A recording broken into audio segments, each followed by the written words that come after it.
So, since being away from Apex for months on end now, it's been fun to come back to the game and just see so many changes. And one thing I've loved about Apex, even since its inception, is the openness that the Apex developers have to listening to the fan base and even the Apex community. And we've seen a lot of good changes, and it's been an eye-opener for me just coming back to this game after going so hard on it. One thing to me that has remained a constant, even from my time away, I want to say two of the best healers in the Apex games, Lifeline and Mirage, are now two of the worst legends in the Apex games, and I just can't help but think they could use this newly Revenant Reborn rework to revitalize what they even mean in the Apex games. They've been left weak for some time now, and I am here to talk about it. My name is TheeConciseKing. Thank y'all for tapping into today's video. I will be keeping it short, sweet, and concise as we talk about why Mirage and Lifeline are doing sucky in the Apex games and what a Revenant rework could look like on not only these two legends,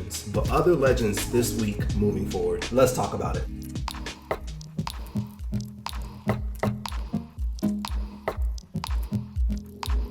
So one of the best things about playing Apex Legends are the variety of legends that you get to play and choose from. Now, since launching in 2019, that's all Apex Legends has been doing, is releasing legends, updating the game as much as they can. But we love, honestly, the culture, the gameplay trailers, the lore trailers that come out before they are launched into the game. It just makes Apex such a great and exciting game to play. Now, over the years, not only do they launch new legends, not only do they continue to update them, but they go back and they retweak them due to being too powerful at certain points. We've even seen Respawn implement new class changes to provide additional perks on top of their existing abilities. Now, not all of this is entirely new. It's happened over the game for some time. What is new is that recently in Season 18, Respawn went back, took a huge step further, and they completely reworked an already existing legend that is Revenant. This is so new because they went back into the vault and they changed around some of his abilities, if not a great portion of it. He is now known as Revenant Reborn. He no longer has the Great Totem ultimate. It is now replaced by the Forged Shadows abilities. This is a slightly new character, but this image of the character, both what we see and kind of how we feel playing Revenant, is completely different. And it has now opened up so many lines of discussions as far as how can we see these reworked on other legends who are not playable at the moment and have not been for quite a few seasons.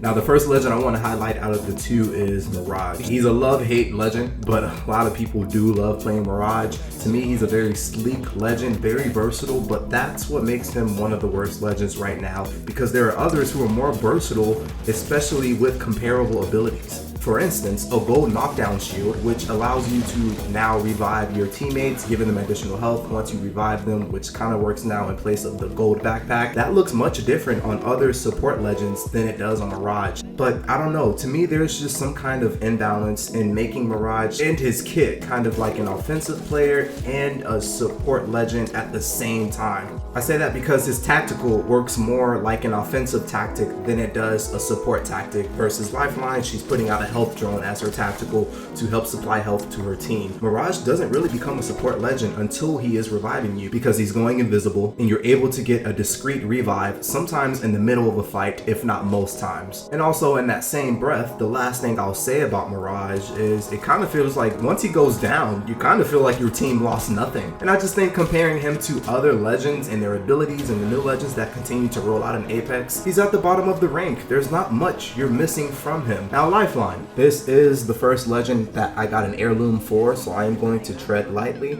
Actually, I'm not. Let's just talk about it. First things first, all I can think about is the OG Lifeline when I first started playing Apex, and she still had fast heals. And I don't mean putting out her tactical health drone, I mean popping a shield cell. This was the sweetest chef kiss when it came to Lifeline. Next, at the time that I started playing the game, we also had Lifeline who would revive you, but a big shield would pop up to protect you as she is reviving you. We don't have that anymore. It's been such a long time since we've had those two abilities. So yeah, I'm throwing it back because I have to. Apex developers, as they saw the scene of Apex Legends changing, they're launching new legends, they're changing up, buffing a lot of some of the best legends, trying to make them more meta. We've only seen Lifeline just plundered, and they've tried with her care package ultimate. I like it. I like where it's at right now. It is very, how do I say this? Team fitting. It drops upgradable supplies based on the loot of your team currently. Like if you're missing a level 2 armor, they're gonna drop her level 2 armor once Lifeline gets her ultimate for you. If you need a level 3 heavy mag on your gun because you have a level 2, they're gonna drop that in the care package as well. That only goes so far later into the game. They have lowered the time where she can get her ultimate, but it just only takes you and your team so far. At some point, I want a gold gun. I'm sorry. And that's not within Lifeline's wheelhouse. She is a support legend who will heal her team. I say all that to say, now we have Victor Newcastle, who can revive you while maneuvering as he is crunched down, reviving you, and you also get a revive shield, which is kind of like what they took from Lifeline and gave to Newcastle. No, he cannot supply his team with additional health, but the chances that he is able to give his team constantly while in the middle of a fight, getting you out the muck of the fight so that when you get up, you're not immediately knocked. Newcastle has the options to upgrade his knockdown shield, which then gives you an even stronger chance of surviving a revive. And on top of that, if that man gets a gold knockdown shield, I mean, he is just better than Lifeline and Mirage, even if they were formed into one.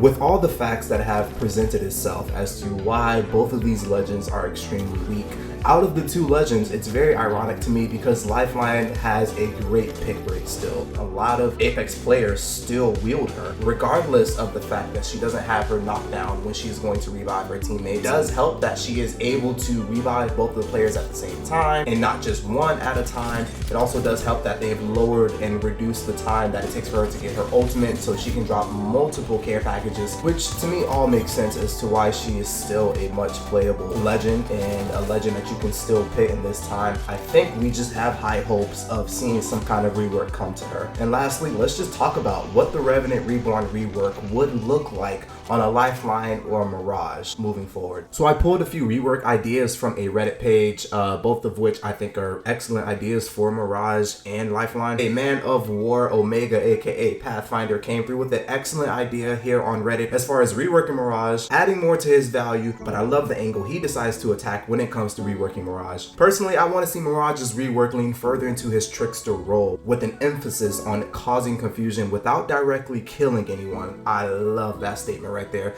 Now, the reason I picked this rework to highlight is because I think so much a part of why we love these legends, and when it comes to changing their abilities and changing them for the better, is not so much about giving them cool and overpowered abilities, but I think reworks and changes are better utilized when you center it around the legend's lore. When you think Mirage, you think trickster, you think confusion. And Mirage is so unique in a way that he can go either offensive or supporting depending on the dynamic of his team. And now this Reddit idea was posted 7 months ago, and so the first idea of his decoys can copy the equipped weapons of Mirage and will mimic his actions. We kind of have a little bit of that already added to Mirage. As you know, you can trigger Mirage to tap into his decoys and where they will mimic some of his actions already, but we don't have the aiming and the shooting idea. I also like the idea that his decoys can let off shots, but they're not actually dealing damage. Again, this plays into the trickster role, and if this was an idea to be added, it might even be good if you have like a gray or a white damage indicator versus the red one that you already get when you are actually taking damage. With the Mirage decoy, the damage indicator will be a slightly different color to let you know that you are taking shots from this direction, but you're not actually taking damage, which I think plays even more into the confusion and the trickster of Mirage. Playing against Mirage, you are supposed to be flustered and trying to figure out which one is which. Now, another trickster confusion idea is having his decoys explode into confetti after you have fell for the decoy and have tried to shoot it. This will also create a lot of visual noise, while in the same time the enemy who shot the decoy will then be pinged by Mirage's teammates and will also be scanned in that area. With an idea like this, it is so clear to see that now, in the current state that we have Mirage in, he doesn't really add much to his team. You look at Mirage and you look at other legends and you think, oh, well, they have this one up on Mirage, so you don't tend to play Mirage. Like Apex loves to do when we have a little help through wall scans or enemies being easily pinged. From even an individual legend like Mirage, that helps create more of a team dynamic than none. Right now, you leave Mirage in the state of either going off to be his own offensive legend or maybe just being the guy who's going to revive you if the team go down. And we just think there's much more value to Mirage than this. Now, in this idea, there is no ultimate rework, but I think his ultimate is actually at a great place. With the decoys being able to explode into confetti, I think that is just a play on not only his lure of being a confusion trickster kind of a legend, but also he is the funny, not so funny legend that we know him to be.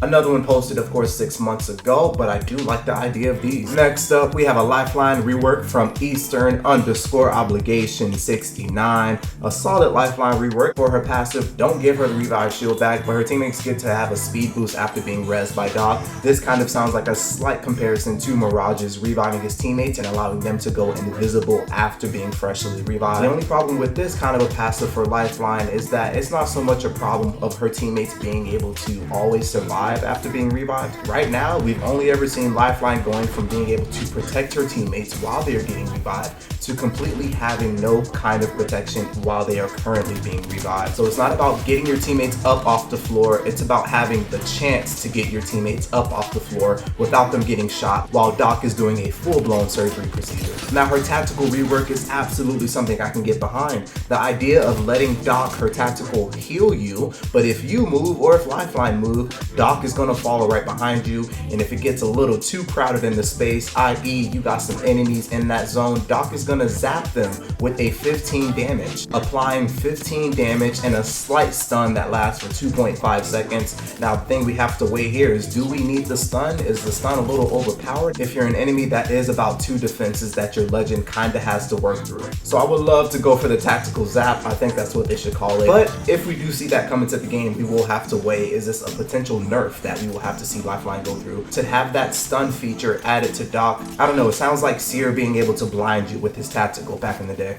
Now, the ultimate is probably my favorite idea here and the most creative if you ask me. She will be able to make a cloud of healing mist that blocks any scan due to the EMP that Doc produces. So not only is she providing a cloud of healing mist, this is like a quick flash zone of being able to go take some cover and be healed at the same time, while simultaneously not being able to be scanned by enemies while you are in the healing mist. To me, hands down, a great idea that I would love to see added to Lifeline, and of course keeping it in true Apex Legends fashion. This actually goes hand in hand with her Olympus Town takeover, being able to step into that one area and immediately be healed. But this time around with the rework, it would not only be a healing mist, but Doc would also let off an EMP to create the mist. With every legend, there is going to be a counter legend, so Crypto is that counter legend in this case because of his EMP draw. And lastly, for the little razzle dazzle, back to using her tactical, the stun option. Every time you are stunned by Doc, an enemy's location is revealed. I don't know if we need a wall hack for Lifeline, as we kind of feel like it's become a norm to put a wall hack on any legend that enters the Apex Legends games. And of course, this is a game where you have to use your brain juice. You have to be able to strategically take out your enemies and know who you're battling up against. Sometimes making the game easier to win at is not the best route to go, and even implementing that through Legends abilities is not always the best and easiest way to go about this game, where it is at the end of the day about getting the best angles and making the best decisions for you and for your team. So I don't know if we need a wall hack and a stun added to Doc for this little extra, but with this idea, of course, this does evolve adding some more health to Doc. But what I do like in this little extra that kind of filters into the ultimate is, say if you or your teammates are downed in the ultimate miss, you are automatically revived. So look, all in all, I love these ideas. Again, you kind of might lose me with the stun, and even if Respawn were to go through with some of these changes, I'm sure they would not be adding any more health to Doc to allow Doc to withstand this. I think that's what creates the challenge of being able to be a Lifeline or such a supporting legend. But again, y'all already know my favorite out to this was her ultimate cloud mist. I think that can super duper be added to Lifeline, and I would even like to see how that mist battle will work out if you're using caustic gas ultimate while using Lifeline's healing mist ultimate. God, I'm just getting excited. It's not even a thing that's coming into the game, but it's just imagining it, because I just have to feel like there's one coming. She's been left weak for so long, and it shouldn't have to be like this, but we are where we are, and I'm just hoping that there are some changes coming here for my girl Lifeline. And guys, that is all I got for today's video. Of course, I said I was gonna try to keep it short, sweet, and concise at the top of the video. This 15-minute plus video, I just thank y'all for tapping in and for tuning in. If you guys did enjoy today's video, there is more where this came from. Be sure to drop a like for my like goal. Be sure to subscribe to the channel for weekly Apex Legends content. Not only that, but I've also started dabbling into some Overwatch 2, and nonetheless, we are going to continue to expand into more games. If y'all got any thoughts, be sure to drop them down in the comments below, because I do want to talk about this. I do want to chop it up. Give me your own rework ideas if you guys have any. If you guys even want to combat the rework ideas that were presented by the two Reddit posters, go ahead and do that in the comments below. Why would these legends be weak? Why would they be strong if these changes or reworks were implemented? I want to hear y'all thoughts just as much as I wanted to hear my 15-minute thoughts. It was nice putting this content out. It's been a while since I've done a 10-minute plus video. Once again, it's your boy TheeConciseKing. I hope I kept it short, sweet, and concise. And until the next time, Legends, I'll see y'all in the next Apex Legends video and the next Apex Legends live stream, and of course, always my peeps. I'll see y'all in the Apex Legends arena. Peace!